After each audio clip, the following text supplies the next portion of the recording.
ధరణికి భూభారతికి తేడా ఏముంది రెడ్డి? రైతులకు చుక్కలు చూపుతున్న భూభారతి, ధరణిలో ఉన్న పాట్లే భూభారతిలో కూడా. తిమ్మిని బమ్మిని చేస్తున్న రేవంత్ రెడ్డి సర్కార్ మసిపూసి మారేడికాయ చేసినంత మాత్రాన తెలియదా? ఉఫ్మని ఊదితే దాని నిజస్వరూపం ఏంటో అర్థం కాదా? రేవంత్ సర్కార్ ఏదో గొప్పగా తెచ్చిన భూభారతి అలాగే ఉంది.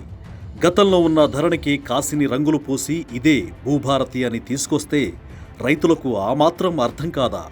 కేసీఆర్ పాలనపై రైతుల్లో అంత ఆగ్రహం రావడానికి కారణం ధరణి portal. Rythu Bandhu, free current, Kaleshwaram project ఇలా ఏం చేసినా సరే రైతుల్లో అంత ఆగ్రహం పెల్లుబికిందంటే కారణం ధరణి పోర్టలే.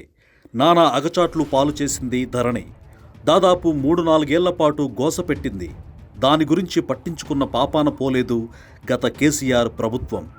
అంతా కరెక్ట్, నాదే కరెక్ట్ అనే భావనలో ఫామ్ హౌజ్లో పడుకున్నారు కేసీఆర్.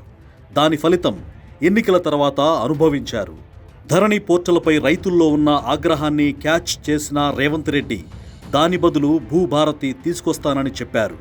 అసలే ఆగ్రహంతో ఉన్న రైతులు కదా, చిన్న భరోసా ఇస్తే చాలు మొగ్గు చూపుతారు.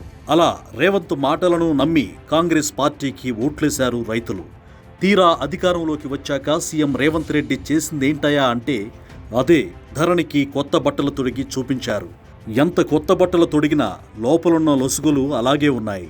ధరణిలో ఉన్న సాంకేతిక సమస్యలే భూభారతిలోనూ ఉన్నాయి. రిజిస్ట్రేషన్ల ప్రక్రియలో డేటా తారుమారు అవడం, ఫీజుల ఎగవేత ఈ భూభారతిలోనూ రిపీట్ అయ్యాయి. మెయిన్గా రిజిస్ట్రేషన్ ఛార్జీల గోల్మాలుకు అవకాశం ఇచ్చింది భూభారతి. ప్రభుత్వ ఖజానాకు రావాల్సిన కోట్ల రూపాయల ఆదాయం పక్కదారి పట్టింది. దీనిపై లోకాయుక్త కూడా సీరియస్ అయ్యింది. తీరా చూస్తే ఇదో పెద్ద కుంభకోణంగా మారింది. మొత్తానికి ధరణితో పడిన పాట్లే భూభారతితోనూ పడాల్సి రావడంతో రేవంత్ సర్కార్పై వ్యతిరేకత పెరుగుతోంది.